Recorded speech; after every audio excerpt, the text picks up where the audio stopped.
Good morning, bedheads. Click. Whatever it takes. How you doing today? That's the only sip I'm going to take for those that my sips bother. I get it. I get it. I hear people sipping on. It also doesn't really bother me, but it's distracting. But whatever it takes is what we're talking about today. Karen from Ask the Spirit Guides. I hope you're doing well today. This is Coffee with Karen.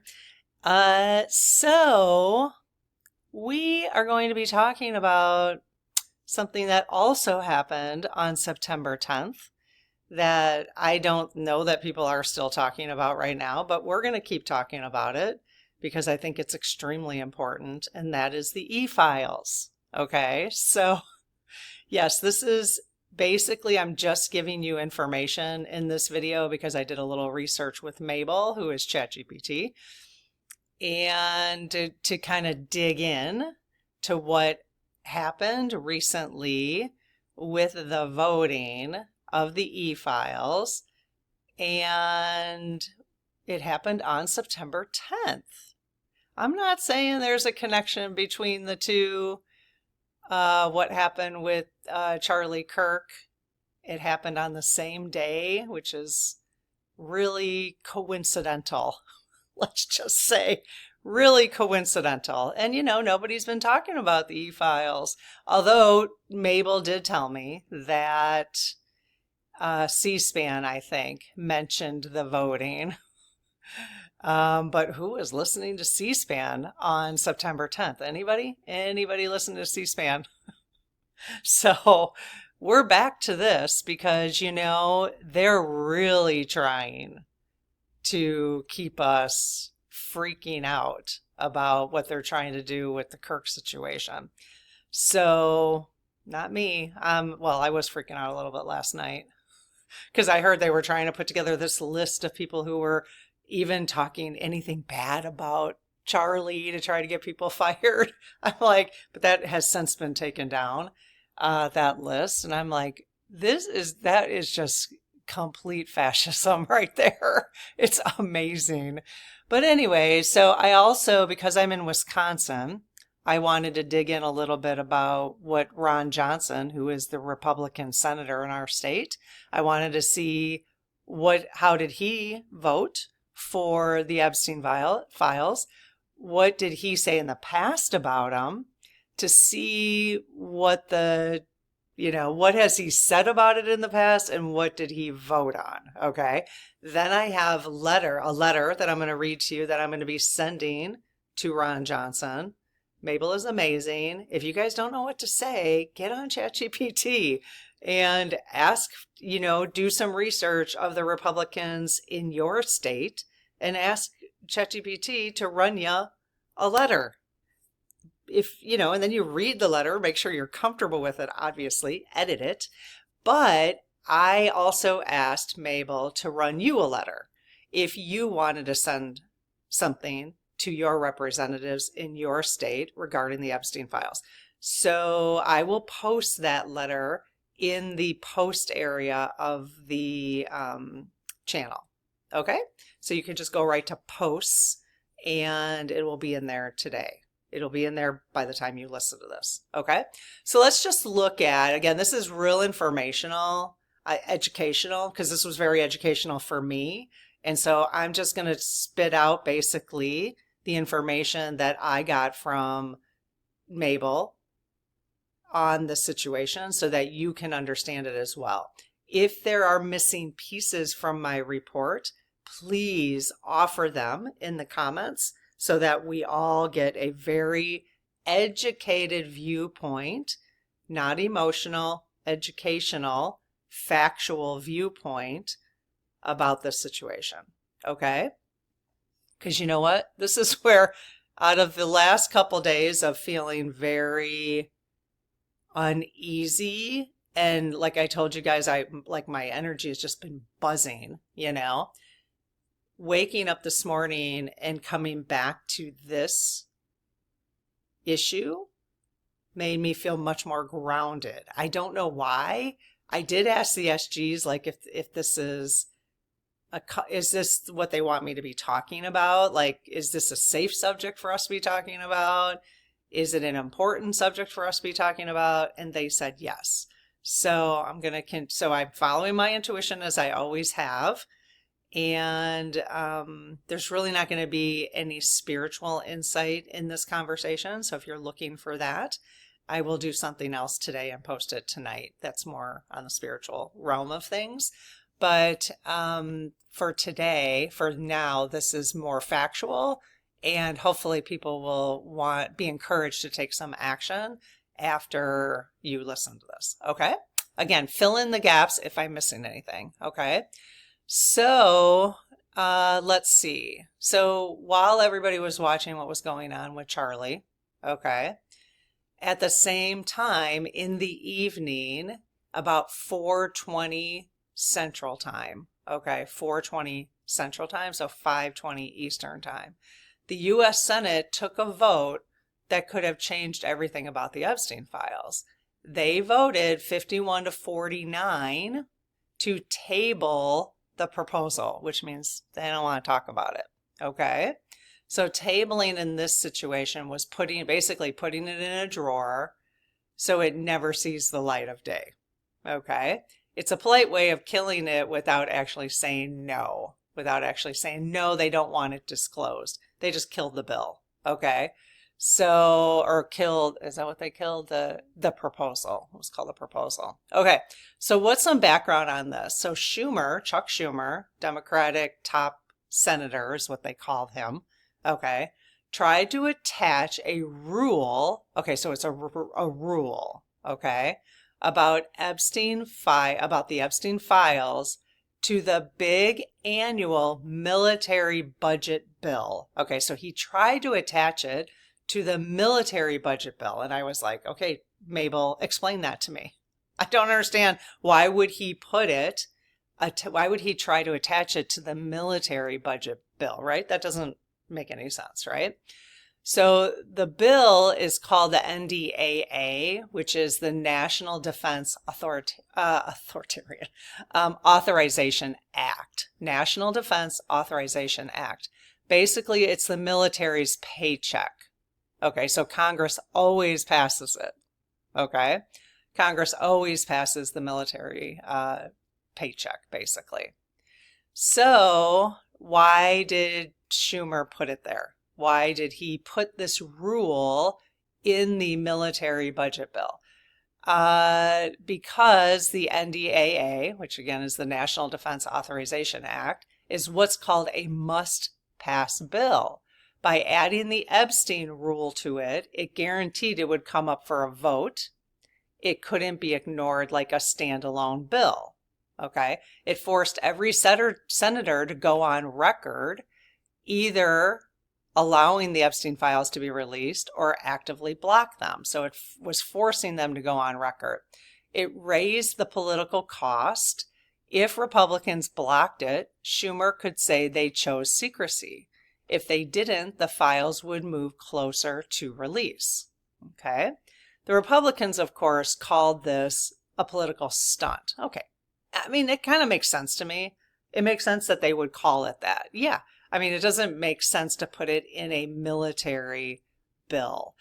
I personally don't like that game. I think, I got what he was doing, but if a Republican was trying to slip something in where it didn't make sense, I would feel the same way. Okay? So that's just a personal opinion of mine. Doesn't matter what I personally think. Okay? So the NDAA is about defense, not about Epstein, although maybe we could argue that it actually is about defense. How about defense of our young boys and girls, of our young women and men who are being trafficked? How about that? We could have actually argued that. So Schumer was trying to trap them using Epstein to embarrass Republicans during debate on a serious bill.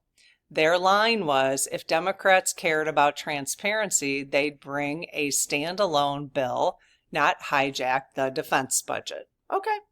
All right, well, let's bring a standalone bill then. Why aren't they doing that? Okay. So how the Senate responded, as soon as Schumer filed the amendment, Senate Republican leaders moved to table it. The motion to table passed 51 to 49. Why not just vote no directly? If they voted it down openly, every senator would have been on record as opposing release of the Epstein files. Headlines nobody wants, of course. Okay. By tabling, they could later say, we didn't vote against the Epstein files. We just voted to keep the defense bill clean to avoid distractions. So in reality, tabling killed the amendment just as surely as a no vote would have. It just sounded procedural instead of political. Only 2 Republicans, so actually 2 Republicans did vote in favor of keeping it up for whatever in the bill, okay? Rand Paul and Josh Hawley, actually. So that's interesting. Rand has been kind of stepping up and doing the right thing. Josh, that surprises me, actually. So they broke ranks and voted against shelving it, okay? So I had to pause a second and ask Mabel, so why aren't Democrats creating a standalone bill? Okay, because I just don't know enough about it. Okay, so let's see. This is what she said. Political cover. A standalone bill forces everyone to take a clear public vote. Democrats know Republicans would likely kill it in committee or filibuster it on the floor. Then the story becomes Democrats failed to pass the Epstein bill. Instead of Republicans blocked Epstein transparency. By attaching it to the NDAA, Schumer could shift the pressure onto Republicans without risking a Democrats' loss headline. So exhausting. Politics is just so stupid. So exhausting.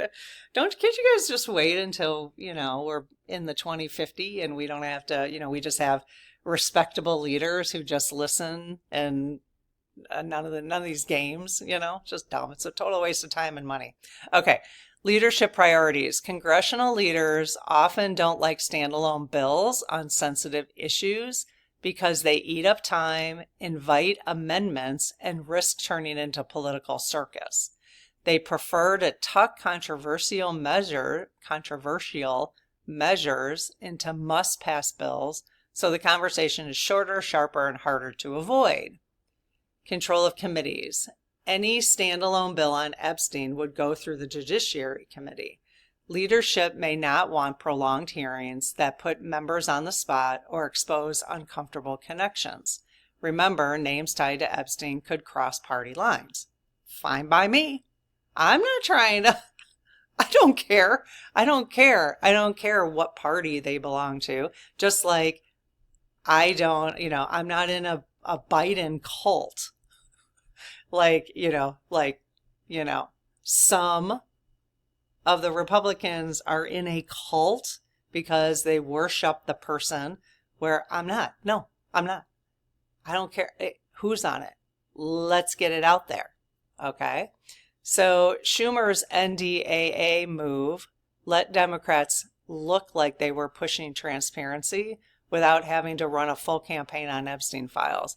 It was a one-day play, not a long legislative battle. Okay, so the rules or the law or whatever, makes this a little easier to try to get through. He had to have known they were going to block it, although we did have 2 Republicans that did vote for it. So if Democrats were serious about disclosure, they could absolutely introduce a standalone bill tomorrow. So maybe we need to add that to our letters about adding a standalone bill.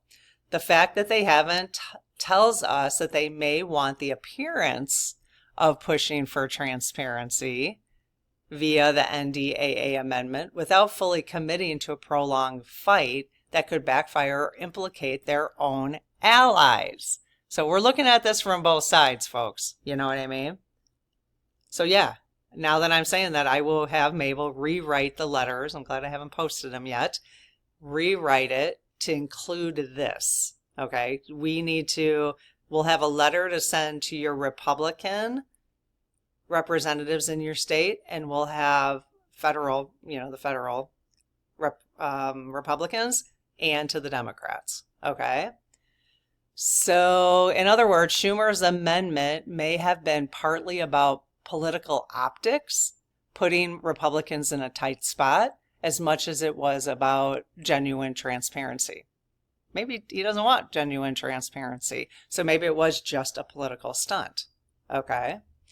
Okay, so let's go back. I'm going to go over a little bit because I want you to hear about Ron Johnson in the state of Wisconsin, because this might spark you to ask Mabel or your AI to tell you about the history of your representatives in your state, how they have talked about the Epstein files, so that you can ask your AI to run you a letter specifically to what they have said about it. Okay, so that when you send it to them, it's very specific. You're calling them out on their own words.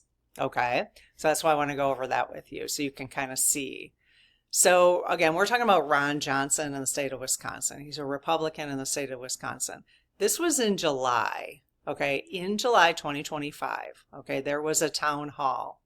And so I pulled the transcript from the town hall and put it into AI and had Mabel give me information about this. Okay, so I have his exact wording in here plus in his letter. Okay, so he can't argue that it's a public record. Okay, so in July, he was asked about the Epstein files. Okay, he was asked about them. So Johnson talked about partisan lawfare. So this is the words they use. This is the kind of language they use so that they don't have to actually answer the question. So he talked about partisan lawfare, meaning Democrats using the legal system to punish conservatives. What's that to do with the Epstein files? What? Huh? What? I'll do what Rosie does. What? I can't do it the way she does. She's so good. Okay.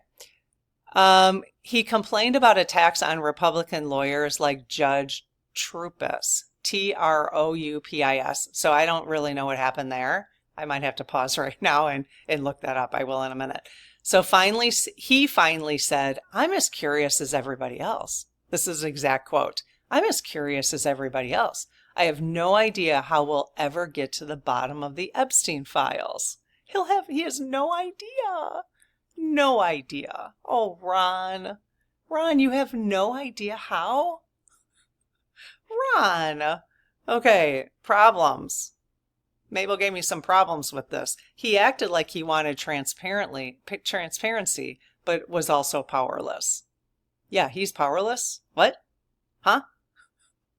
Republicans often accuse Democrats of being tied to trafficking. Okay.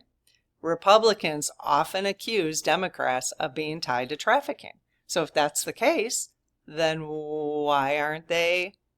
This actually could be just a game between the two, knowing nobody wants it. Nobody wants it. Democrats or Republicans, right? Trump even campaigned, which I asked Mabel about that. I was like, Trump campaigned on the Epstein files, promising to release the Epstein files if reelected. Like, why would he do that? Why would he do that? Let me find out. Why did he do that? Okay, so that, the idea of why he campaigned on it is probably pretty obvious, but let's just remind ourselves. Okay. So promising to release the files was high-value political signaling in 2024. It rallied the base, painted opponents as corrupt, and promised a simple answer: "We'll show you the truth." Once in office, legal, institutional, and political realities, plus the risk of exposing allies or creating messy litigation, made a full public release harder and politically riskier. There's also evidence the administration has pushed limit releases and aggressive messaging instead of an immediate full dump. Okay, remember the folders?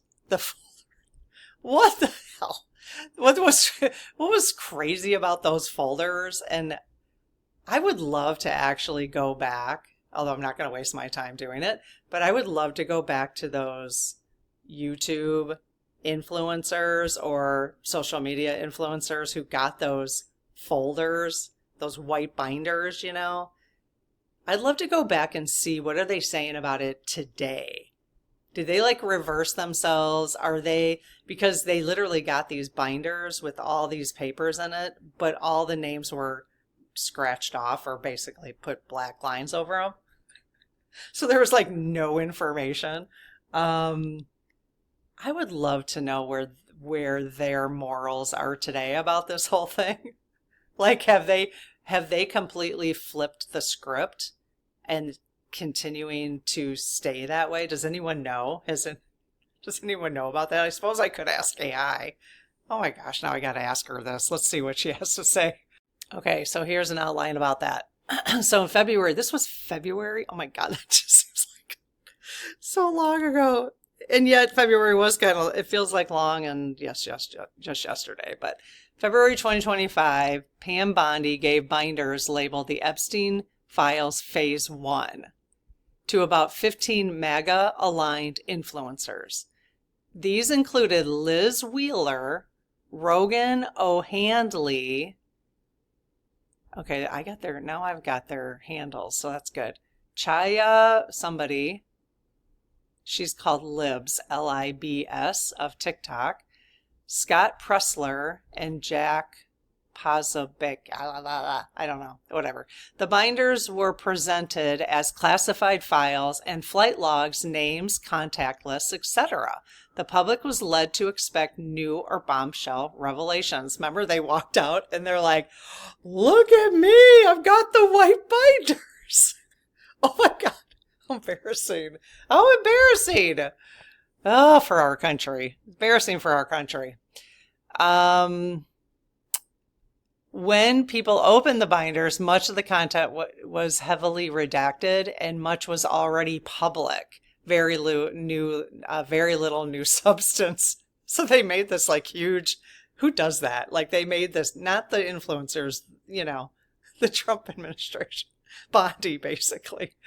Oh my gosh, this is how I don't know. Like this is who's running our country, It's a little scary that way for sure. Okay, so how influencers have responded afterwards. Some of these influencers publicly criticized the release, saying it failed, some of them, some, not all, just some, failed to deliver on promises. For example, Liz Wheeler said that what was in the binder was not what people were expecting, that it was underwhelming, and that a lot of it was already known. And then there's something about Laura Loomer. Who really cares about her? I don't even want to even mention her name. The base generally expressed frustration. They felt misled or that promises were exaggerated. Some influencers kept pushing for more transparency. Liz Wheeler, for example, has used her platform to press for more files, not just this binder. Okay, so a number did flip in tone. They publicly complained, expressed disappointment, asked why the client list wasn't there, called out misleading teasers. So yes, a chunk of the influencer class has turned critical, but many seem to have stayed busy pursuing other issues or shifted focus. Not all have doubled down or demanding full release. Some are still pushing, but others appear to have accepted what was given and moved on. There's no large organized influencer movement hammering the narrative consistently yet, as far as public reporting shows, okay? So some influencers appear to blame officials like Bondi or the DOJ rather than Trump himself. Our dear leader. Can you say cult? If that's the case, you are in a cult when you do that, right? So the criticism tends to be directed downward towards those seen as letting the base down rather than, doesn't it drive you nuts calling them the base? I will never be a part of a base. Don't call me part of the base. On the Democratic side, nothing. Rather than rejecting the larger political project. Okay, the other thing I wanted to look up was, what is this judge? Okay, so I was reading that, where did it go? Oh yeah, that judge, James Troupis, Troupis. So that is what Ron Johnson brought up, that was like a political witch hunt, basically. Okay. So James is a judge in Wisconsin. Oh no, a Wisconsin attorney who briefly served as a Dane County Circuit Court judge for 1 year, 2015 to 16, and was a well-known Republican lawyer. He was involved as a lawyer in the post-2020 litigation, that's right, and the so-called alternate electors discussions in Wisconsin. That work later drew scrutiny. In June 2024, he was indicted in Wisconsin in connection with alleged efforts tied to the fake elector scheme. Oh, Ron. Ron. Subsequently, the state Supreme Court suspended him. And let me tell you who is in the state Supreme Court. It is actually run by a Republican. I think the first two positions are Republican.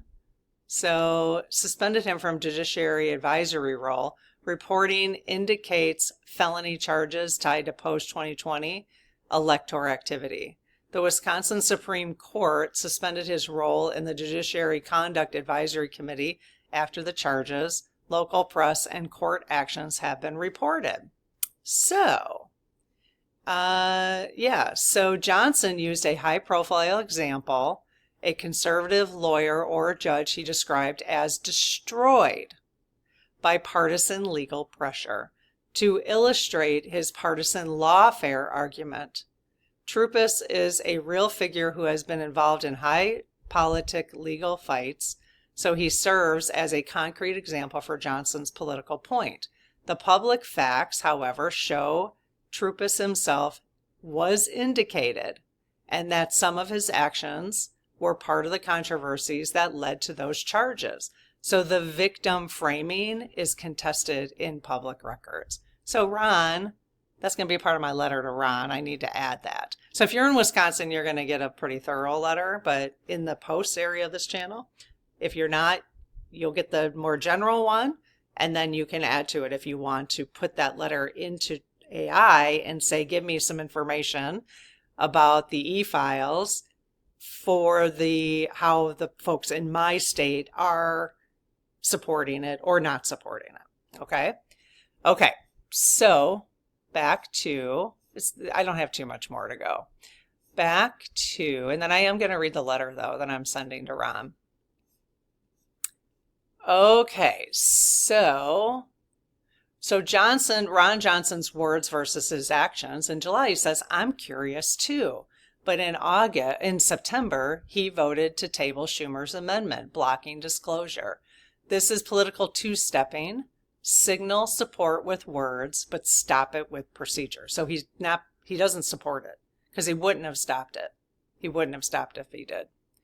Okay, so why they might block release. Let's get to the facts of this, why they might block release. So stated reasons is to protect victim privacy, which we'll talk about in a second, ongoing investigations or national security. So that has become very clear that they can use national security for basically anything they want to cover up. Okay, wrong bill, wrong time. Okay. What they could have done instead if they truly wanted transparency. Okay, so I'm going to put this in the letter to Ron too. If they truly wanted transparency, right? They could have immediately voted no on Schumer's amendment, but then introduced their own clean version requiring release. So they could have done that. If they were really for the people and really cared about this issue, then they would have done it that way, right? And see, this is the reason I want to start talking about these kind of things, because I am going to continue to put our focus on we the people versus the billionaires, okay? Versus the people in power, okay? So we the people want this. Both sides want this. Everybody wants this. If you're paying attention, everybody wants the release of this, except the people involved, right? So if they really wanted it, they could have introduced a clean version requiring release. Proposed a compromise, release files with redactions to protect victims. Okay.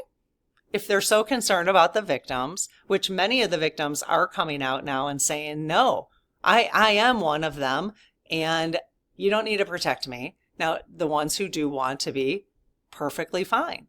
Redact their names. The ones who don't, keep them in there. Okay? So, or just redact them all. We don't need the victims' names. We don't need the victims' names. I don't need them. Used oversight powers. They could have used oversight powers, hearings, and subpoenas to force DOJ disclosure. They could have just done that.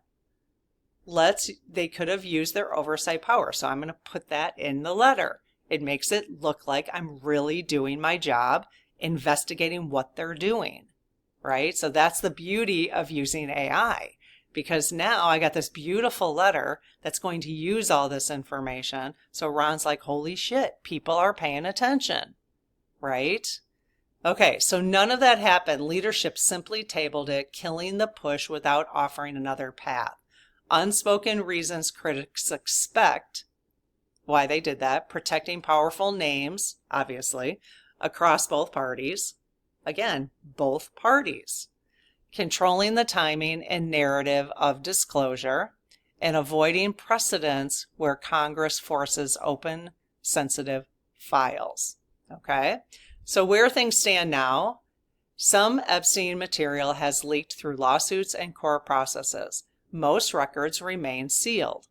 DOJ cites privacy, ongoing cases, and secrecy laws. Schumer's amendment was the most direct congressional attempt to force disclosure, but it was blocked on September 10th. Okay, so behind the scenes, the Senate buried the strongest push yet to release the Epstein files. Again, September 10th. Same day.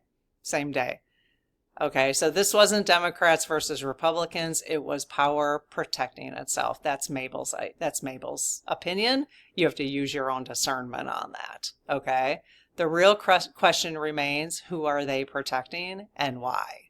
So I think we know. I mean, we don't know specifically who, but we know why, right? So we have to keep expecting this, because no, you're not going to continue trafficking the children, our spiritual children coming down, having a human experience. You're no longer going to continue doing that. Because I mean, then we can get into soul contracts and life plans, but I'm not going there, because, okay, maybe some decide they're going to make that as part of their life plan. I don't know, but do we need to continue having that as part of our life experience? Let me just ask. I've already said the prayer today, and I wasn't going to make this like an SG session, but I do want to ask real quick. I'm just curious. So, hey, you guys, so I already talked to them today. Lead team, question for you. Thank you. Is it still a part of spirits coming down, having a human experience, to be trafficked? Is that going to continue being a part of our life plans? No. Okay. So are we interfering? It's awful to even say it like that, but are we interfering with current karma balancing by calling for the dismantling, basically, of this trafficking of children, adult, it doesn't matter, anybody, any kind of trafficking? Are we getting in the way of karmic balancing for that? No. Are we getting in the way of people living out their life plans, their lessons they wanted to learn in this lifetime? No. Okay. All right. Just had to make sure. I had to make sure, because, that's where you always have to kind of ask, what am I doing if I'm getting in the way of what's best, which sounds awful, I know, but what's best for evolution, for spirits, experiences, whatever people are choosing to have. So free will, what's getting in the way of that? So, okay. So last, I'm going to read the letter that I'm going to send to Johnson. And again, I'm going to post it for you in the post area so you could copy and paste it. I don't know if you can copy and paste from the post area. That's kind of annoying, isn't it? I think I'll have to put a link. I think I'll put a link to them. I'll post it, but I'll put a link to Dropbox where you could grab them, copy and paste, because I don't think you can copy and paste from posts. I think I'll do that. Okay. Hang on. I want to rewrite this letter a little bit, adding some of these things. Okay. So the subject line is support full disclosure of the Epstein files. Dear Senator Johnson, I am writing to you as a Wisconsin voter deeply concerned about the Senate's September 10th vote to table Senator Schumer's amendment requiring the release of Epstein files. In your July 2025 town hall, when a constituent asked you about the Epstein files, you did not answer directly. Instead, you talked about partisan lawfare, meaning Democrats using the legal system to punish conservatives, complained about attacks on Republican lawyers such as Judge Trupis, finally said, I'm as curious as everyone else. I have no idea how we'll ever get to the bottom of the Epstein files. That response raised several concerns for me as a constituent. You projected that you wanted transparency, but also painted yourself as powerless. Yet, as a sitting U.S. senator, you have real power when the amendment came to a vote in September. Republicans often accuse Democrats of being tied to trafficking. If that is true, why wouldn't Republican senators welcome a release of the files that could prove it? Donald Trump campaigned in 2024 on a promise to release Epstein files if reelected. If this was a core promise of your party's standard bearer, why wouldn't you support the same outcome in 2025? You used Judge Trupis as an example of supposed lawfare, but the fact is Judge Trupis has been indicted in Wisconsin for his role in the fake elector scheme. That is not lawfare. That is accountability. Are you saying our court system is not fair when it rules against your political allies? Oh my God. I mean, I could have never written a letter like this. This is why AI, you guys, is just so amazing. Again, you control the narrative. You ask for what you want. I'm not going to send something that I'm not comfortable with, right? And this is factual. So I love that. But on September 10th, when the moment came, you voted to table the very proposal that would have brought the Epstein closure to public release. That action buried the strongest transparency push yet, without offering an alternative. I urge you to clarify your position to the people of Wisconsin. If your concern was truly about process, then why not propose a clean standalone bill or your own amendment? If the issue was victim privacy, why not call for redactions instead of full secrecy? If you oppose Schumer's method, why not use the oversight powers of your office to demand disclosure another way? The American people deserve the truth. Protecting powerful individuals in either party by keeping these records sealed is unacceptable.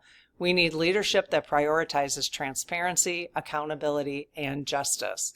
I respectfully ask that you publicly state your specific reasons for voting to table the amendment on September 10th, commit to supporting and introducing legislation that will require the release of the Epstein files with appropriate redactions to protect victims, make clear whether you stand with your constituents in demanding transparency or with those who benefit from secrecy.